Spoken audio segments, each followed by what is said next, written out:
Voltamos ao Rio em Foco com Yuri Moura e Pedro da Luz. Um estudo realizado pela empresa holandesa de tecnologia de transportes TomTom revelou que o Rio é a terceira no ranking das cidades de pior trânsito no mundo. O estudo aponta que os piores congestionamentos são na Avenida Brasil, Linha Vermelha, Linha Amarela, Ponte Rio-Niterói, Francisco Bicalho, Autoestrada Lagoa Barra e Avenida das Américas. Os motoristas perdem 47% do seu tempo no engarrafamento. A gente está falando aí das vias de saída, na verdade, da cidade do Rio, né? De deslocamento. Como é que a gente faz para reverter isso? Tem uma série de ações que estavam previstas no planejamento, e acho que é importante a gente reforçar essa questão do planejamento, né? Acho que é importante a gente começar a planejar o transporte para que ele dê certo. Não existe uma bala de prata que você resolve isso de um dia para o outro. Mas o PDTU de 2002 diz que existiriam ramais de barcas, por exemplo, né, dentro da Baía de Guanabara, ligando o Duque de Caxias à Praça 15, São Gonçalo à Praça 15. Esses dois ramais não foram implantados. Você imagina se esses dois ramais são implantados e você articula isso com grandes estacionamentos em São Gonçalo e em Duque de Caxias. Você descarregaria fortemente tanto a linha vermelha quanto a ponte Rio-Niterói, entendeu? Uhum. Então, você precisa começar a ofertar opções para o cara que está se movimentando dentro da cidade.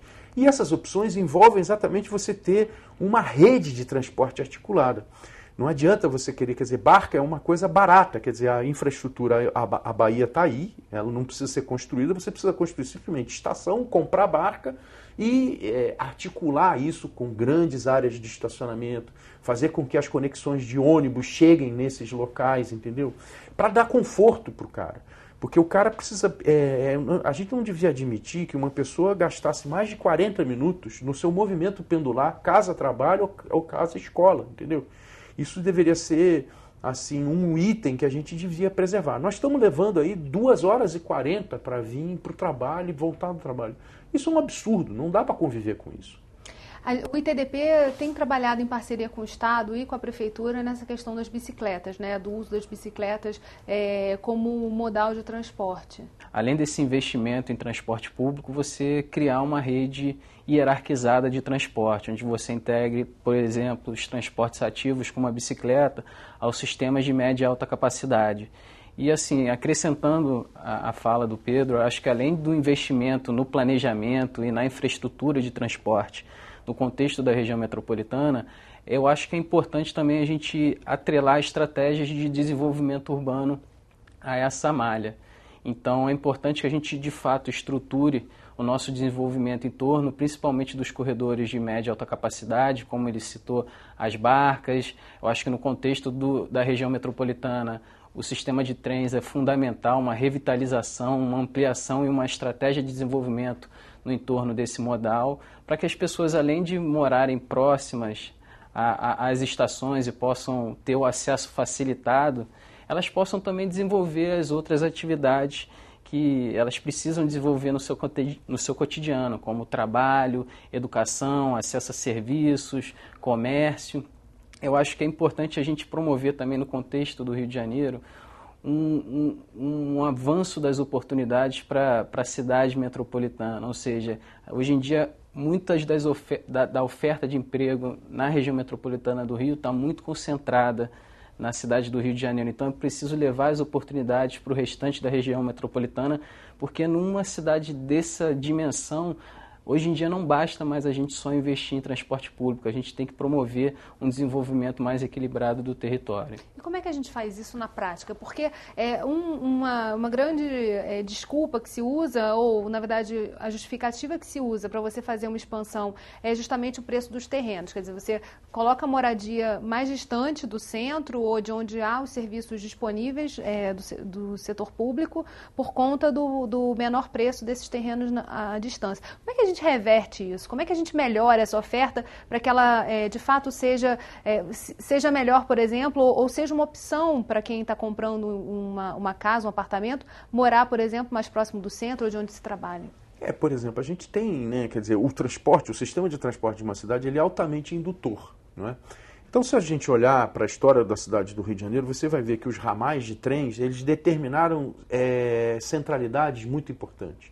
Nova Iguaçu já foi uma centralidade muito mais importante do que ela é hoje em dia. Duque de Caxias também, então Santa Cruz, né, Campo Grande. Essas centralidades concentravam também isso que o Yuri fala, quer dizer, é necessário ter emprego nessas regiões. Não adianta você ter emprego só no centro, no antigo centro da cidade do Rio de Janeiro. Você tem que dispersar isso. Agora, como é que você faz isso? Se você promover a mobilidade das pessoas mais rápidas nesse território, empresas podem podem mudar para esses locais, porque você chega nesses locais com rapidez.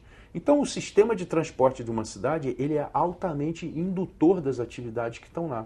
Na medida em que a gente garantir uma rede estruturada de transporte de alta capacidade que chegue rápido e que a gente tenha um patamar de 40 minutos dessa relação de deslocamento das pessoas, você vai começar a ver a atividade econômica se dispersar ao longo desse território, porque ela vai buscar outras centralidades, entendeu? Isso é fato, entendeu? O Rio já teve isso, né? E precisa retomar essa questão urgentemente. Existem exemplos em outras partes do mundo que a gente possa tomar como espelho, quer dizer, dessa mudança de paradigma? A gente, até bem pouco tempo atrás, eu acho que muito carioca se espantou porque a gente sempre teve a ideia de que São Paulo era o pior trânsito. Quando o Rio de Janeiro virou o pior trânsito, falou, mas a gente vê muitas coisas piores, enfim, e aí viu isso acontecer. A gente tem um dado lá no IAB que eu gosto de repetir bastante, que é o dado da densidade urbana da cidade do Rio. A cidade do Rio, até a década de 60, ela tem a sua densidade, que é a relação de pessoas morando por quilômetro quadrado, né? Ela vem crescendo. Quando chega na década de 60, que é a década em que se estabelece a hegemonia do automóvel, né, do pneu, portanto, ela cai vertiginosamente e volta a condições do século XIX. Então, quer dizer, esse modelo baseado no automóvel, né, no automóvel particular, ele dispersa a cidade. Ele faz com que a cidade seja esgarçada, que ela ocupe um território muito maior do que necessariamente ela precisa. Quando você tinha um modelo sobre trens, sobre trilhos, você gerava uma cidade com densidade, quer dizer, com centros muito vitais e uma certa dispersão no entorno desses centros. Ela era uma cidade polinucleada, mas ela tinha também uma dispersão menor, entendeu? A gente precisa começar a compreender que o sistema de transporte de uma cidade ele é altamente indutor do seu próprio desenvolvimento. E nós precisamos buscar cidades mais densas. Elas não podem continuar tão esgarçadas assim. Eu faço um exercício com meus alunos na Escola de Arquitetura e Urbanismo da UF. Eu comparo Barcelona com Belo Horizonte, duas cidades que têm a mesma escala populacional, quantidade de população. Belo Horizonte ocupa uma área 6 vezes maior do que Barcelona. Isso por quê? Porque você tem facilidades de se movimentar nesse território muito grande. Agora, se você começa a parar, porque todo mundo começa a acessar o automóvel como meio de transporte, então você começa a ter que implantar redes de transporte nessa cidade que tenham esses ramais de alta capacidade e que tenham complementariedade com bicicleta, andando a pé, com outros modais. Você vai começar a gerar uma cidade que ela é mais densa. Mas a gente tem uma realidade muito já colocada, né? Na verdade, de uma expansão promovida com foco nas Olimpíadas para a Zona Oeste. E aí você tem os BRTs fazendo essa ligação e muitos condomínios surgindo ali. É assustador, assim, a quantidade de condomínios que surgiu nos últimos 5 anos, né? Como é que a gente trabalha, né, sob essa realidade posta, em que a gente não tem os trilhos para colocar a cidade ali nesse paradigma e a gente tem a expansão acontecendo, quer dizer, as pessoas vão morar ali. E aí essa realidade vai ser pior. Então, como é que a gente faz para observando isso, vendo essa realidade posta, mudar esse jogo? Eu vou fazer um rápido intervalo e a gente vai responder essa pergunta no próximo bloco. O Rio em Foco aqui, política e economia caminham juntas.